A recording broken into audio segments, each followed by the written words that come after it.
Hello everyone. तो आप लोग ये देखें, जैसे केजरीवाल के बाद सीधे आगे चलेंगे। आज इसमें डाटा की समस्या है।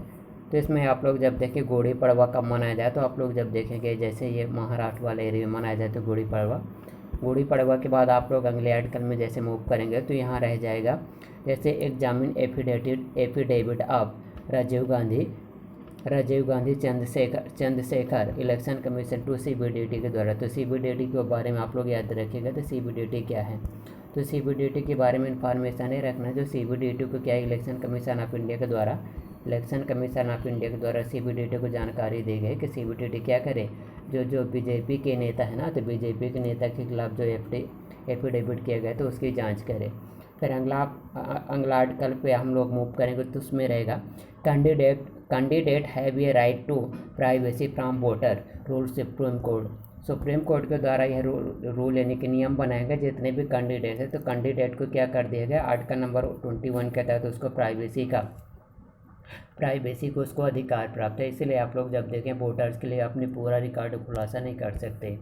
फिर अगला आर्टिकल आप लोग जब देखें रहेगा उगादी। तो उगादी के रूप में आप लोग याद रखें कि ये भी जैसे हिंदू कैलेंडर वर्ष के अनुसार आप लोग जब देखें जो चैत माह का नव वर्ष रहता है उसी दिन मनाया जाता है ये उगादी। फिर अगला आर्टिकल आप लोग जब देखें, अगले आर्टिकल में कैंडिडेट वाला वही है। फिर अगला आर्टिकल आप लोग ये भी याद रखें कि रिप्रेजेंटेटिव ऑफ पीपल एक्ट 1951 के बारे में आप लोग याद रखिएगा। 1951 का जन प्रतिनिधित्व अधिनियम जो पारित आरपीए जैसे पारित किया गया था, तो किस अधिनियम के तहत किस आर्टिकल के तहत पारित किया गया था, तो आर्टिकल नंबर 327 के तहत वही पार्लियामेंट के द्वारा पारित किया गया था।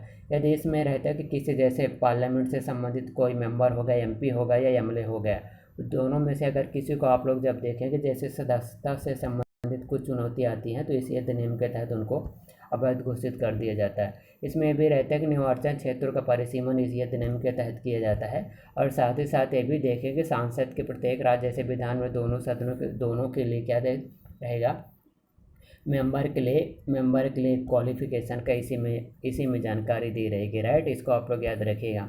और अगला आर्टिकल आप लोग जब देखे रहेगा state UT ask to submit data on heat stroke case के बारे में ज़रूर याद रखें कि हीट स्ट्रोक क्या है। तो हीट स्ट्रोक के बारे में आप लोग याद रखें कि जैसे जितने भी राज और यूट्यूब के क्या किया गया कि डाटा सबमिट करें इलेक्शन कमीशन ऑफ इंडिया के पास। इलेक्शन कमीशन ऑफ इंडिया के पास डाटा प्रस्तुत करें।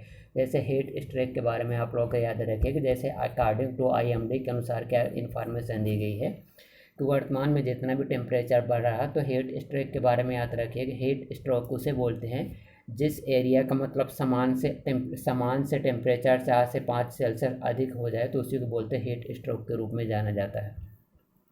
तो जितने भी मतदाता जागरूक है तो उनके बारे में आप लोग याद रखिए कि आखिरकार कौन कौन सी जानकारी उनको शामिल करना पड़ेगा, तो उसको भी आप लोग याद रखिएगा। राइट, फिर अगले आर्टिकल में सीधे मूवमेंट करेंगे। तो अगला आर्टिकल कौन सा रहेगा, तो अगले आर्टिकल में